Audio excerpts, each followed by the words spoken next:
Hello, everyone, and welcome. Thank you for joining me. If you're here live, say hello in the chat. Tell me where you're watching from. If you really want to, let me know. Are you estranged? Are you alienated? Are they boys? Are they girls? How old are they? Tell me a little bit about yourself.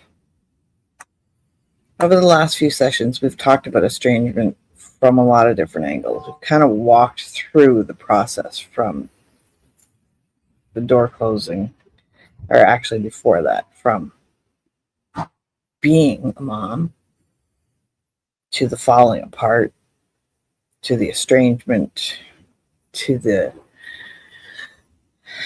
sometimes re-engagement, to falling apart again. We've gone through so many variations of it. What it feels like, how it changes our identity, how it impacts our communication, and the grief that comes with it. And that, to me, seems to be the constant. But today we're going to shift, not away from the truth, but towards what comes next. Today we're talking about thriving, not just surviving and after letting go, but thriving, learning to move forward. And what I want to be really clear about right from the start is letting go is not giving up. It's not forgetting. It's not replacing. And it's not pretending it didn't matter, because I don't think there is a way that any of those three things could ever be true. Letting go is about releasing the version of that outcome that keeps us stuck so we can actually live again.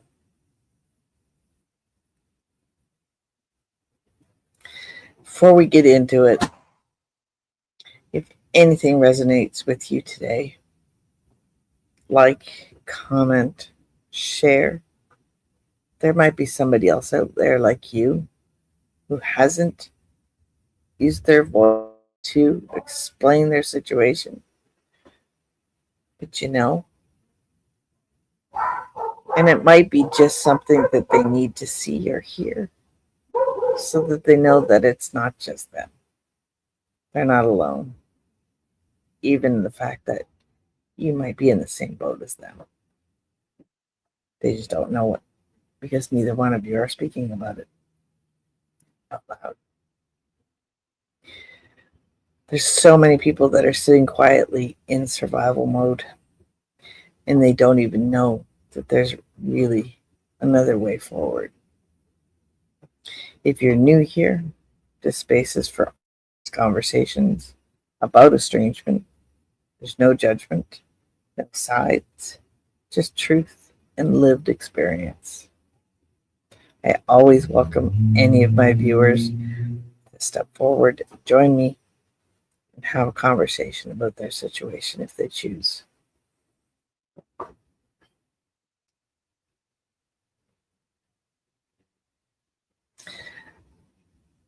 So surviving versus surviving versus thriving. Start with the difference, because a lot of people don't even realize that they're just surviving, or coping is another way of phrasing it. Surviving looks like getting through the day. When you wake up in the morning and the first thing that you think about is your kids, and that they're not anywhere to be found, and you can't reach out to them, or they won't let you reach out to them, they've blocked you. There's no way to communicate with them. Managing those emotions, because they come out of nowhere. Avoiding triggers, which are everywhere, and trying to stay busy just so you don't feel. And there's nothing wrong with survival, because it's necessary. We have to survive. But thriving is different. Thriving means moments of joy again, feeling happiness in your heart, creating something new, planning for the future. allowing yourself to live without constant emotional weight. We used to think that baggage meant boyfriends from the past when we met a new guy. Those of us that, those of you, I'm not divorced, but those who are divorced, meeting a man used to mean I have kids with another man, and so there's baggage. Now that baggage is, yeah, I've got kids, but they don't talk to me. That baggage is really heavy to carry. And here's the truth: you cannot thrive while holding on to an outcome that you can't control. If you think about carrying around, I don't know, 5 bags of 5-pound potatoes,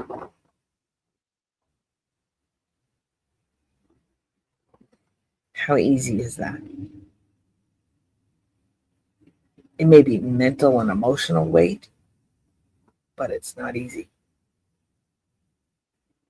You have to set it down. What letting go really means, it's one of the most misunderstood concepts in Australia. It's the most misunderstood concepts and the easiest thing that people seem to think exists, because letting go is not something that's easy to do. And what does it mean? There's nothing, I don't have anything to drop, to let go of. I can't chalk them out of my heart. I can't erase them from my memory. There's no way for me to release or to let go. I've tried hypnosis. I've tried deleting everything, forgetting everything, trying not to talk about them, not to bring them up. How many else are doing the same thing?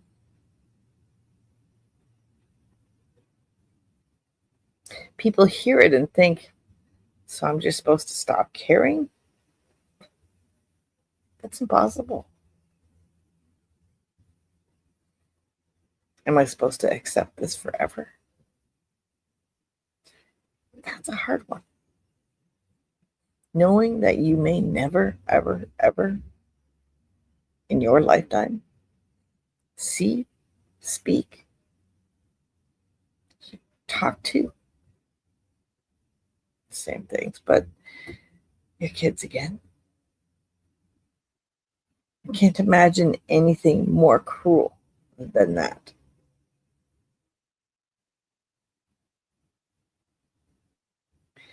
It's like, how could, as parents, short of being abusive, and there's some abuses that are coming out recently that are so far out of mind. Like, what could I have done that abused them so badly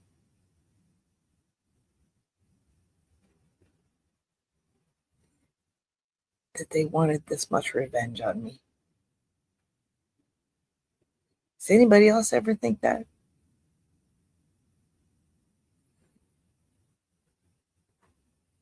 I've been told I was a good mom. I have pictures and videos and memories of a million things that happened over our lifetime that shows I was a good mom.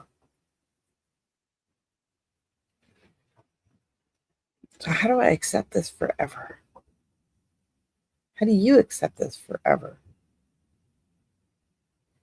No, it's not what letting go means. Whew. Letting go is letting go of control, because we don't have it. It's in their hands. Letting go of timelines, could die before I ever speak to them again. I have to accept that by letting it go, not thinking about it, letting go of expectations that keep hurting me.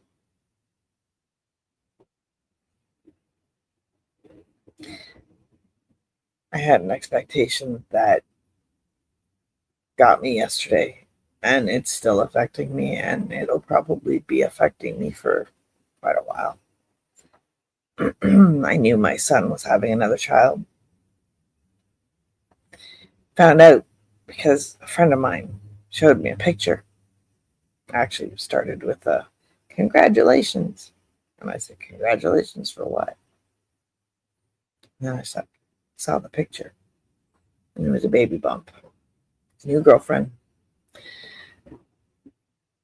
And had I thought a little bit further back, I would have recalled that that baby bump was in an earlier picture that I had seen. Did the math. Of course, I knew that baby would be born around the end of February, early March. And I happened to send an email yesterday to my son, and I got an out of office message saying, oh, on parental leave. Thanks. What else can I say? My expectations were that he'd at least tell me that I had another grandchild. But no, more revenge, more hate.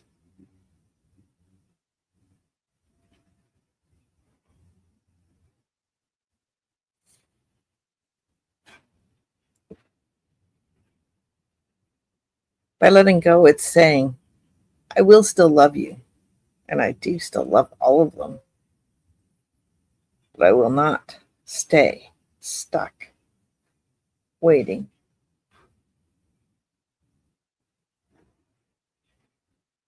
Easier said than done. But I don't have a choice. You don't have a choice. Together, we need to move forward. And if by chance something changes, well, then we deal with that when it happens. But we can't wait for it. Waiting can be a life. And many people don't realize they've built their entire emotional state around maybe someday. I think I've lived most of my adult life with tomorrow, in an hour, next week, maybe next month. How about next year? And those are things when someone who is impatient, as I am, can't stand. Those are the buttons that my kids know how to press. So we have the shift. We have to shift. Letting go is not about closing the door. The door stays open. They're always welcome. But it's about stepping away from the door so that we can live the rest of our life.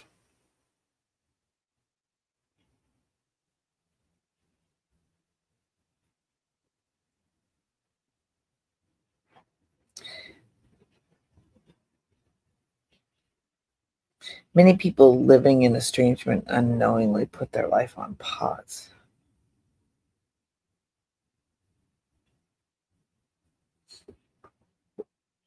They think, I'll do that when things are better. I'll feel okay when that gets fixed, when this is fixed. I'll move forward when they come back. And years pass.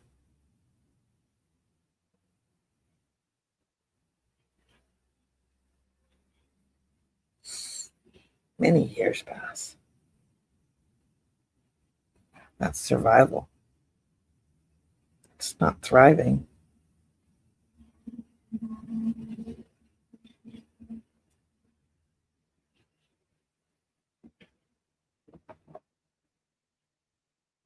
Who's barely making it through the day without thinking of them?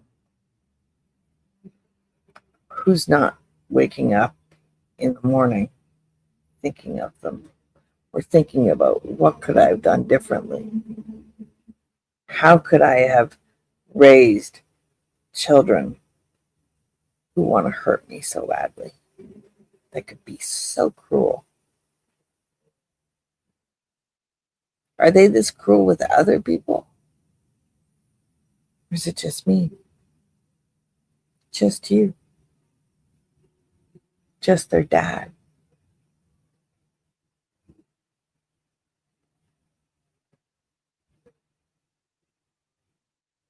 The hard truth is, if your life is waiting for someone else's decision, you're not fully living. And I can use an example of my middle son, who often spent time at home. He was shy. He wouldn't like it if I said he was shy, but he was shy.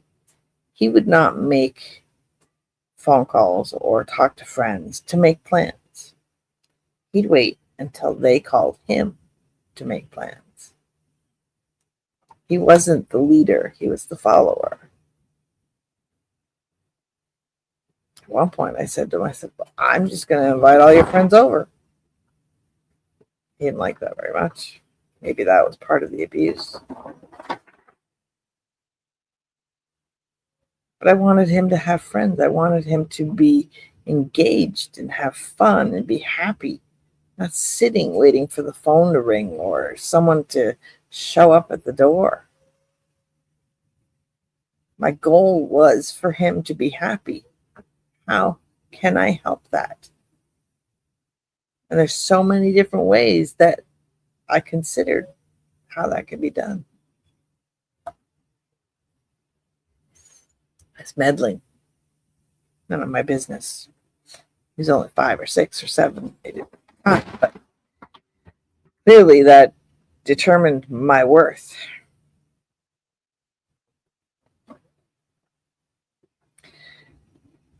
Thriving begins the moment you say, my life continues, regardless of what happens. It doesn't remove love. It removes limitation.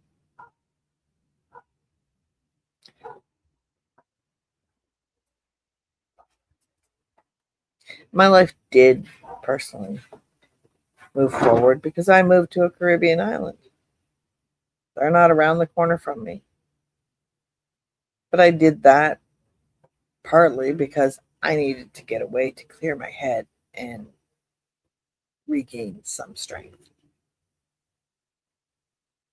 Clearly, I haven't gained it all.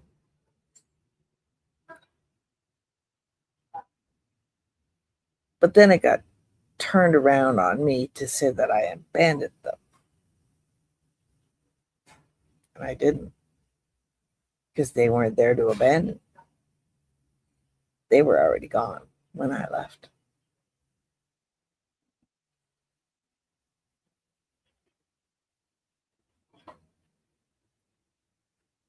The love never stopped. The love never changed. The conditions they put on me changed. The access to me, I changed. I put boundaries in place. But the boundaries mean nothing because they don't bother to even attempt. And I don't want to make this about me because who's going to watch my story over and over and over again? But rebuilding joy. How do you do that? Where do you start? Somebody tell me. This is where people often struggle the most because you can feel joy, right? It's not wrong to be happy. It's not wrong to be a parent whose kids have decided they don't want to have any contact with you. You might think, How can I feel happy when this is still unresolved? How many things in your life are unresolved?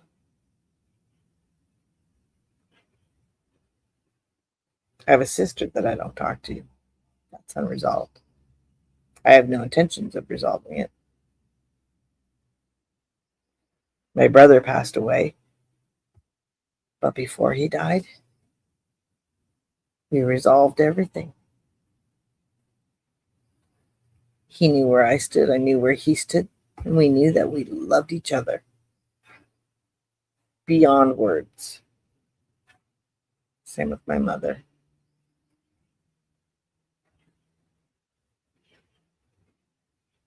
So it's about what you do with the time that you do get. And it may not be years that you get to do it, but it's in the value of the time you do and what you put into it.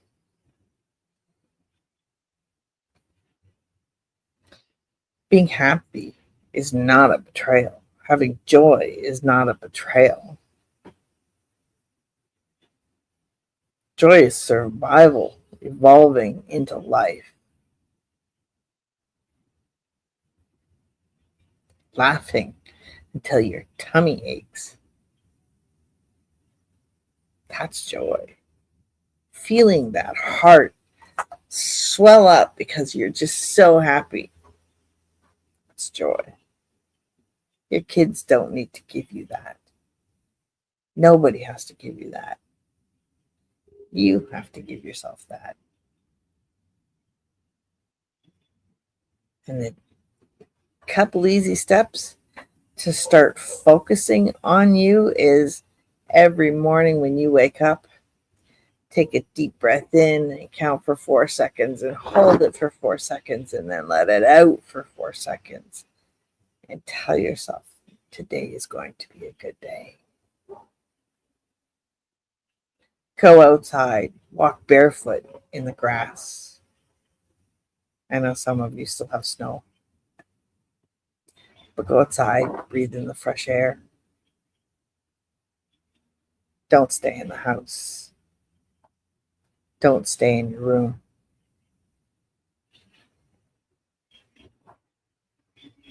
Grab a dog, cat, your pet, your husband, and hug so tightly that you can't feel where that ends and you begin.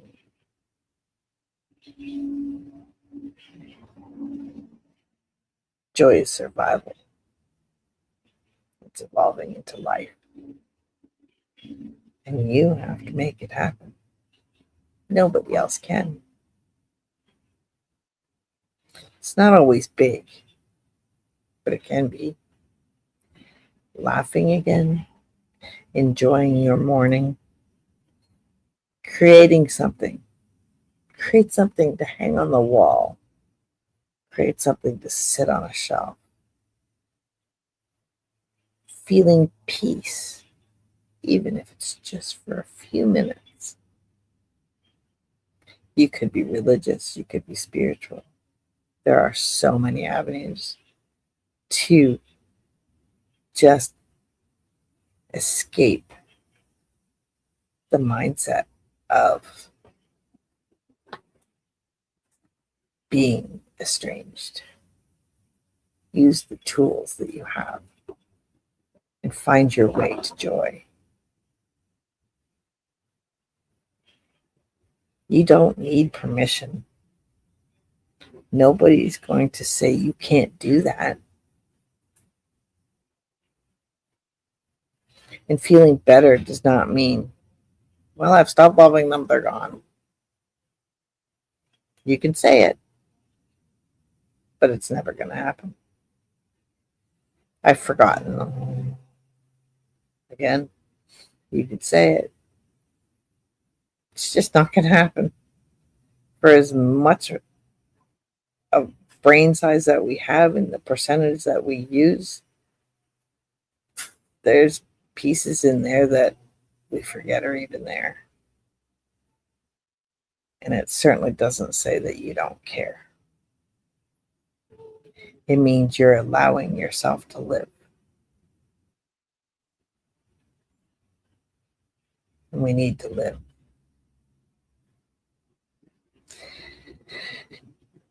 Building a new future. Estrangement can shrink your sense of the future. Plans feel uncertain.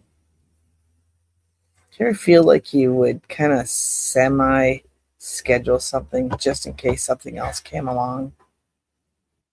Yeah, pencil me in for that. Stop penciling yourself in and start penning yourself in. Commit to things that you haven't committed to, regardless of what else comes along. And if something else comes along, say no. I'm busy.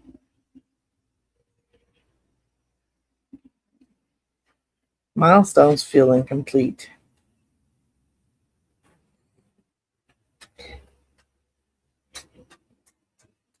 There are milestones we're never going to see. We'll hear about them. We'll learn about them. But they have to stay incomplete because that's what they've chosen. The same thing goes for them. There are milestones of our own that they won't be able to participate in. And although to them it's not as big of a deal, there are things they're going to miss. But thriving requires building forward thinking. You're up against a wall. You have nowhere else to go but forward. Start with the very first step and start walking forward. Ask yourself, what do I want life to look like for me, independent of this? Do you want to travel? Do you want to do new projects? Do you want new friends? A business? Personal growth? You've got time on your hands. Yeah, probably full time. But there's always time to start something new.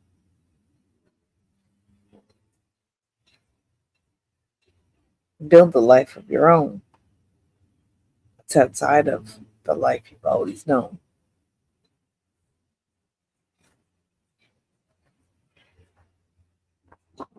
Your future cannot depend on reconciliation because that may never happen. And if you do focus on that, you will remain stuck forever. Your future needs to be built by you. Nobody else can help you do it. It's all up to you.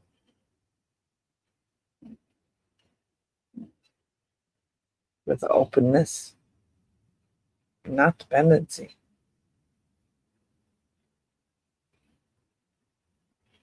So what's next on your list? What do you want to do? Do you want to take a course? Do you want to join a group? Do you want to learn how to make beautiful birthday cakes? Do you want to start a business? Do you want to start walking for miles every day or run a marathon? I don't know, some things are just physically not possible for some of us. Maybe not mentally possible for some of us. But each one of us have something that we can aspire to, that we can move forward to, that we can look forward to.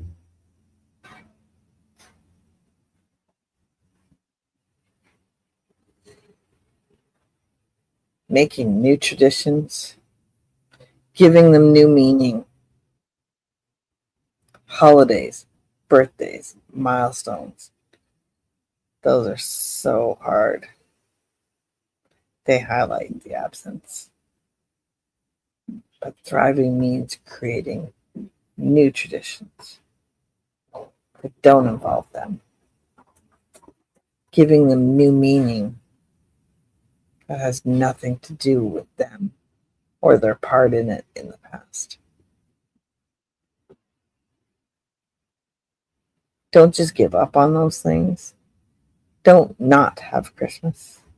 Don't not celebrate birthdays. The day they were born, it's their birthday. Yeah, it's their day. But it was the day you gave birth. Celebrate giving birth. Doesn't matter who it was that you gave birth to. You gave birth that day. So celebrate it. Proud of yourself. Your body physically created a human being. And your strength and your courage delivered it. Doesn't matter if it was baby 1, maybe 10. Maybe you just gave them all away like puppies.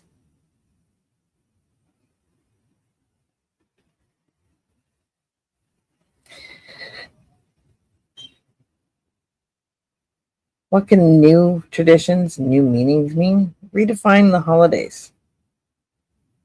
Right? So before, it even changes over the years because as the kids are young, there's all the presents and all the excitement and all the little kid stuff. They get older, it's the, oh yeah, coffee, wake up, yeah, okay, I'll open my present, yeah, okay. It's almost like torture sometimes. As long as they get what they want, there's no real emphasis on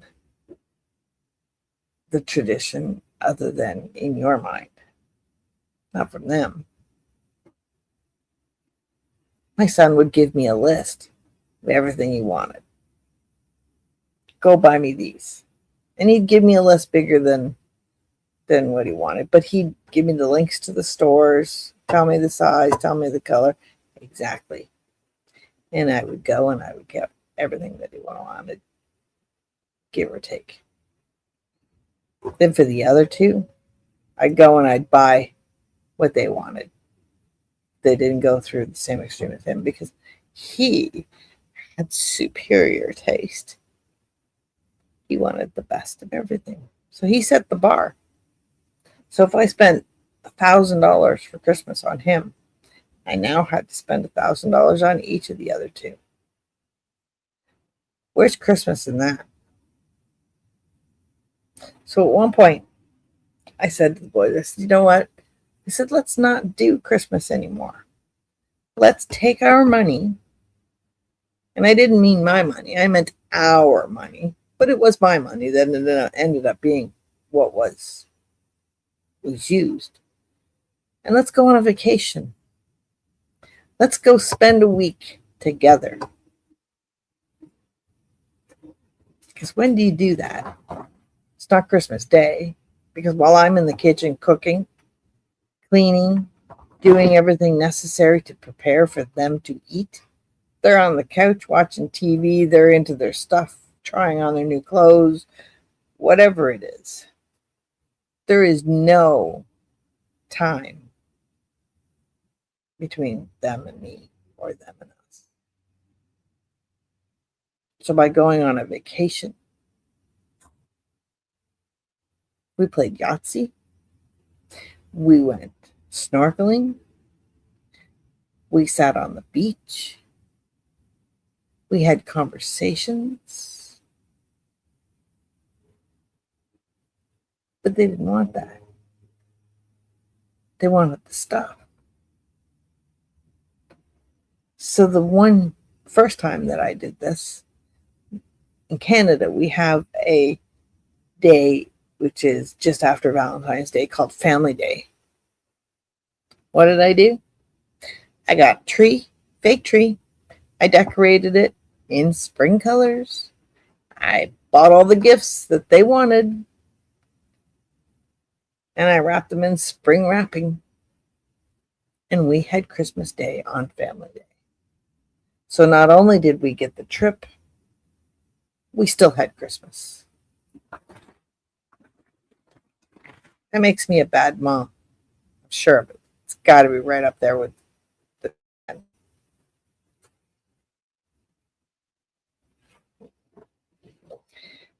Celebrate. Create rituals that bring peace instead of pain. An important truth is you're allowed to build new meaning, even while holding space for what was.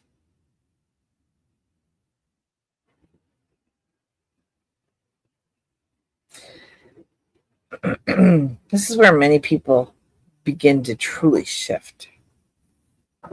Because when identity changes, creativity and spirituality often step in. Creativity allows you to express what you can't say, process emotion, rebuild identity, create things, right? So many things here. Like, here's one made out of resin. Oops, I didn't put it down and you can't see it. Made out of resin. It's like ceramic.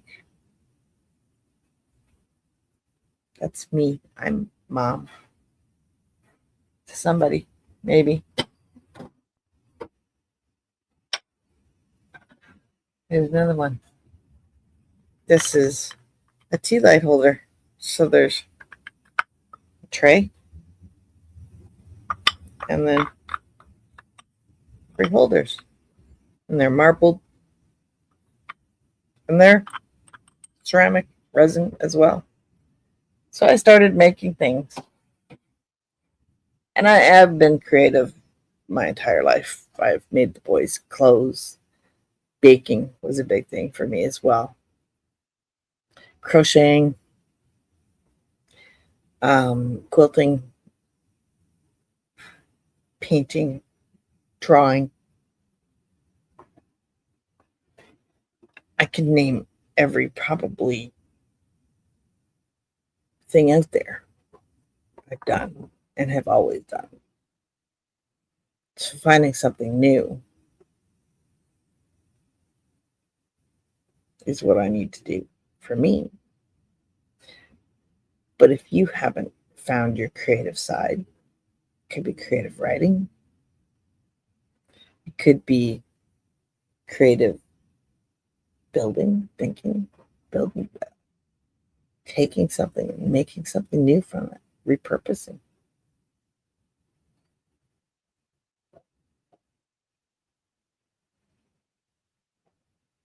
Expressing you with emotion that has some of your identity included in it.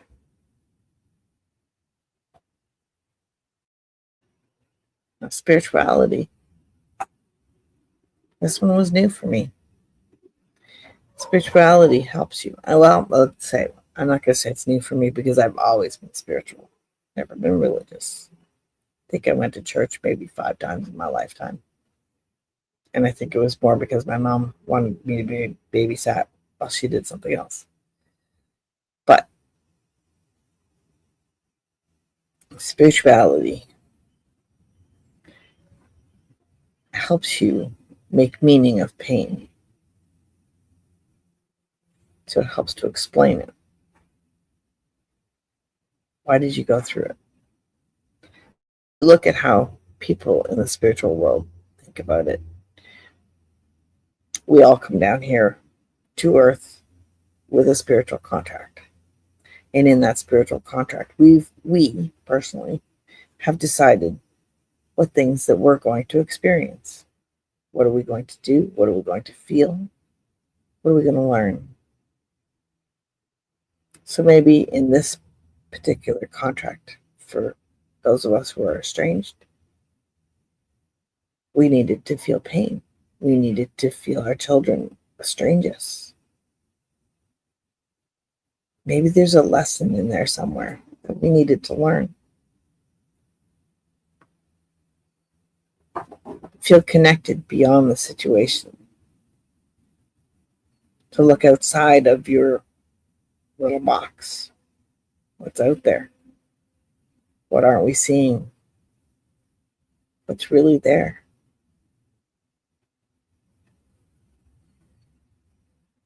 And if we're still here on earth, according to people who are spiritual, it means that we haven't learned all our lessons yet.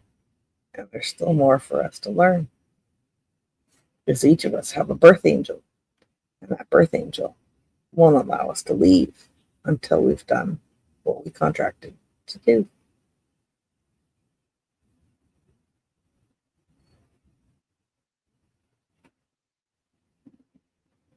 Key insight: when something is removed, something else often opens. It's like when one door shuts, another one opens. But you have to allow yourself to step into it.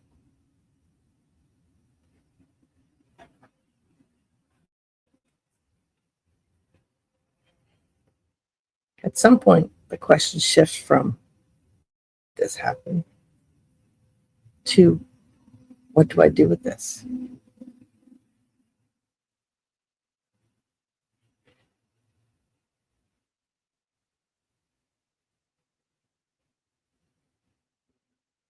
That's where the meaning is created. That's where the lessons are learned. Meaning doesn't come from the event. It comes from how you grow from it, what you build from it, and who you become.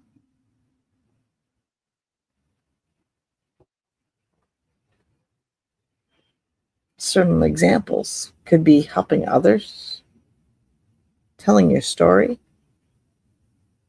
building something new, becoming stronger emotionally.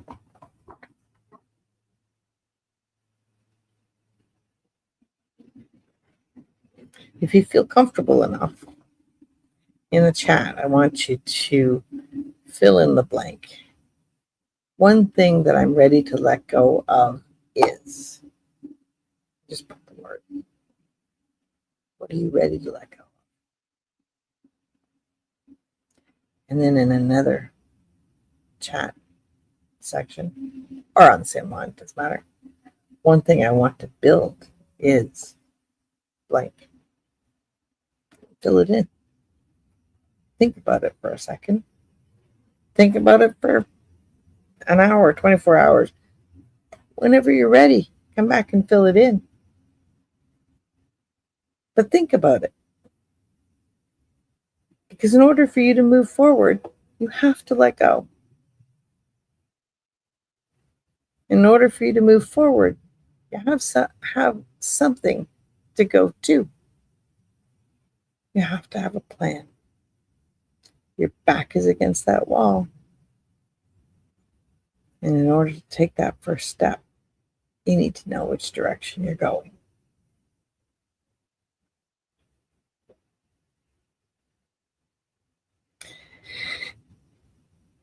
There's one thing that I want you to take from today. It's this: letting go is not the end.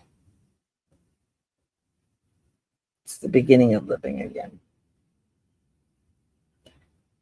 You are still allowed joy and happiness, purpose, connection, and meaning, even if estrangement is a part of your story.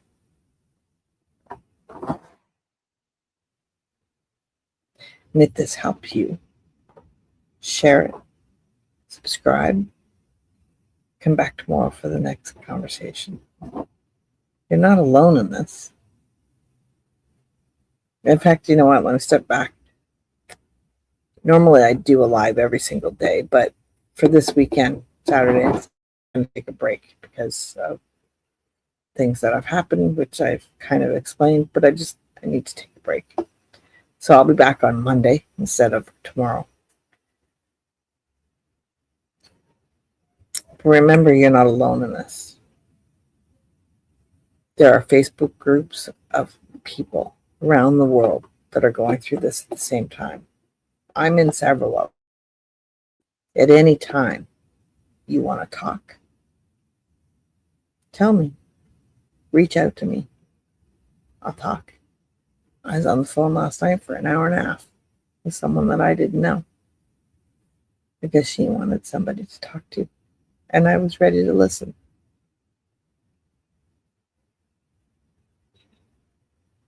Your life is not over because this happened. It's still unfolding.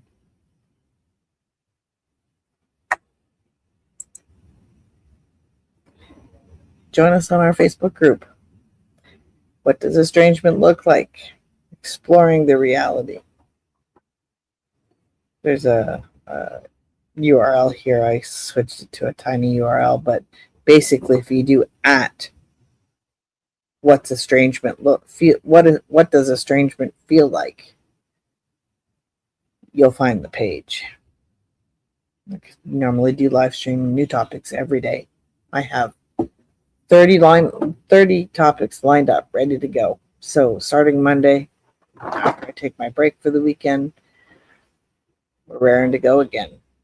This is for anybody who wants to talk and hear and listen about estrangement or alienation from either their children, from other family members, from their parents.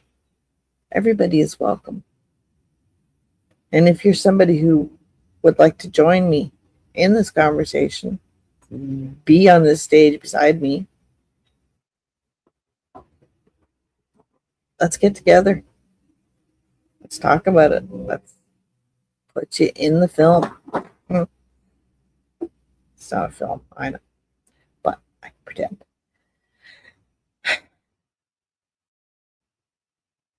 Let's keep looking. Let's keep digging. Let's keep growing.